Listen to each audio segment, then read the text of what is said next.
Hello, bonjour. Aujourd'hui, on va parler de Meghan Markle, la duchesse de Sussex. On va parler de son podcast. Un 4e épisode vient d'être publié sur la plateforme Spotify.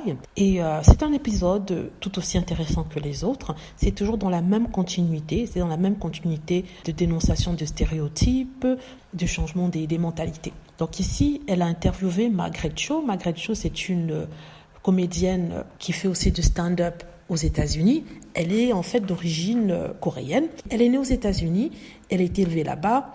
Donc elle parle de son expérience en tant que telle en Amérique, en tant que coréenne américaine. Elle parle du fait qu'il n'y avait pas vraiment de représentation asiatique à la télé, c'est-à-dire qu'elle ne voyait pas d'acteurs. Il y avait très très peu d'acteurs. La seule personne qu'elle voyait peut-être c'était dans une série où elles étaient que des extras, que des personnages d'une minute qui n'avaient pas vraiment grand rôle et qui étaient toujours très stéréotypés, c'est-à-dire la femme qui fait des massages, qui est en fait une prostituée, ou alors une femme qui est méchante ou qui hurle, donc, ou alors une prisonnière de guerre, si c'est vraiment les films de guerre par exemple au Vietnam, en Corée, tout ça. Donc justement, elle parle de ça dans cet épisode-là. Elle disait qu'elle avait des rêves pour devenir actrice, mais elle ne savait pas quoi faire au cinéma puisqu'elle n'avait pas d'exemple d'actrice asiatique ou coréenne américaine, c'est de ça dont on parle.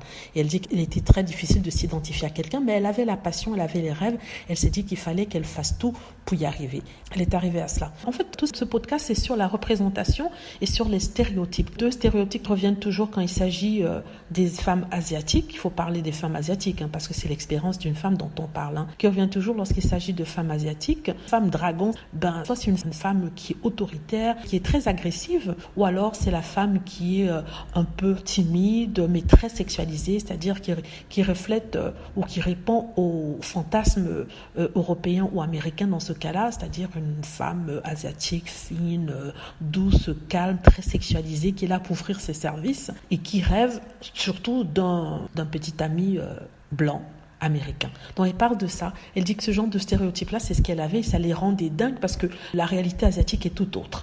Il y a une multitude de gens, il y a une diversité de personnes, il y a des entrepreneurs, il y a des gens qui sont passionnés, il y a des gens qui sont autre chose que ce stéréotype de femme autoritaire, je veux dire, ou alors celle qui offre ses services, qui est super sexuelle, qui s'agrippe à n'importe quel homme pour peu qu'il ne soit pas asiatique. Donc justement, elle disait que sa motivation quand elle faisait le stand-up, c'est premièrement d'être comédienne, mais aussi de pouvoir changer les mentalités chez certaines personnes. Et malheureusement, chaque fois qu'elle essayait, elle était ramenée tout de suite dans sa boîte d'asiatique, dans cette boîte de stéréotypes d'asiatique grosse qui crie sur les gens et tout ça.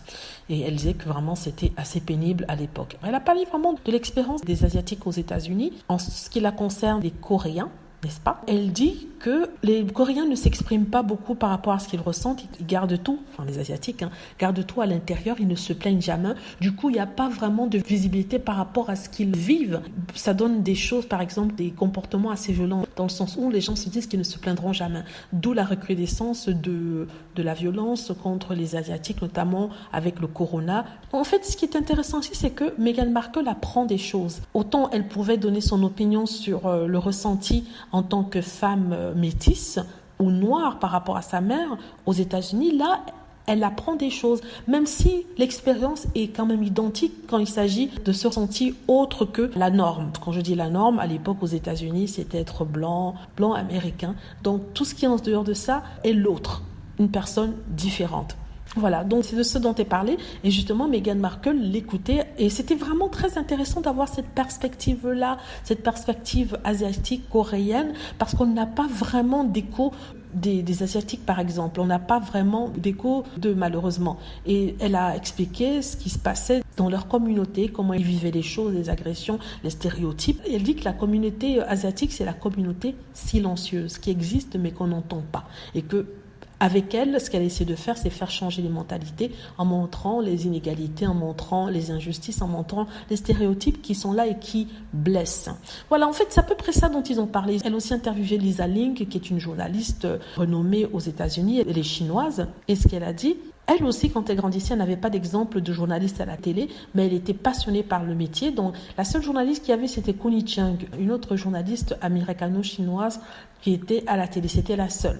Donc, elle regardait cette femme en espérant être comme elle et elle espérait qu'il y ait plus d'exemples pour les jeunes asiatiques. Elles ont parlé de racisme aussi, elles ont parlé de jalousie. Et celle-ci dit qu'un jour, le magazine Rolling Stone l'a nommée la journaliste la plus jolie à la télé, quelque chose dans ce genre. Et elle était tellement contente, même si c'était quand même très stéréotypé, elle était contente qu'on ait pu la mettre en couverture non seulement du Rolling Stone, en plus de ça, on lui donnait un commentaire positif. Elle dit que la réaction des personnes qui travaillaient avec elle était terrible dans le sens où une personne a découpé la couverture du magazine, a écrit yeux bridés à côté de ses yeux, elle a écrit dans tes rêves, elle a mis ça dans son casier.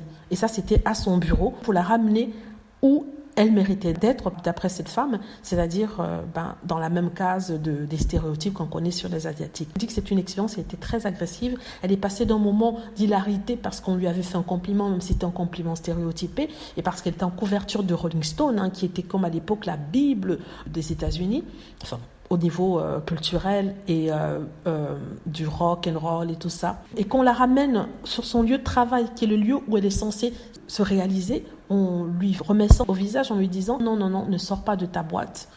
Tu es ce que tu es, tu ne sortiras. En fait, ça pourrait s'appliquer à tout le monde, c'est-à-dire les personnes de toutes couleurs qui ne se sentent pas bien, qui ont subi une injustice, qui sont visées par des stéréotypes, ou alors qui se sentent discriminées économiquement, parce que ça, on oublie aussi la discrimination économique, ça c'est très très important. Les pauvres, être pauvre aujourd'hui, c'est une maladie. Les gens évitent les pauvres, les gens ne veulent pas entendre parler de la pauvreté des autres, des problèmes des autres, et c'est discriminant. En tout cas, personnellement, je l'ai ressenti comme ça. On n'a pas besoin d'être asiatique pour comprendre ce qu'elles ont ressenti pour compatir, parce que sincèrement c'est une question de compassion, d'empathie aussi plutôt. Et voilà, donc c'est tout ce qui a été dit. En tout cas, si j'ai oublié quelque chose, je rajouterai plus tard. En tout cas, Meghan Markle était parfaite dans ce rôle d'intervieweuse, parfaite. Elle était à l'écoute, elle était patiente. Sa voix portait une très belle voix qui est vraiment relaxante. Dites-moi ce que vous en pensez. J'espère que vous avez aimé la vidéo. N'hésitez pas à cliquer sur like si c'est le cas, à vous abonner pour plus de vidéos et à cliquer sur la petite cloche afin de être averti lorsque je poste une nouvelle vidéo.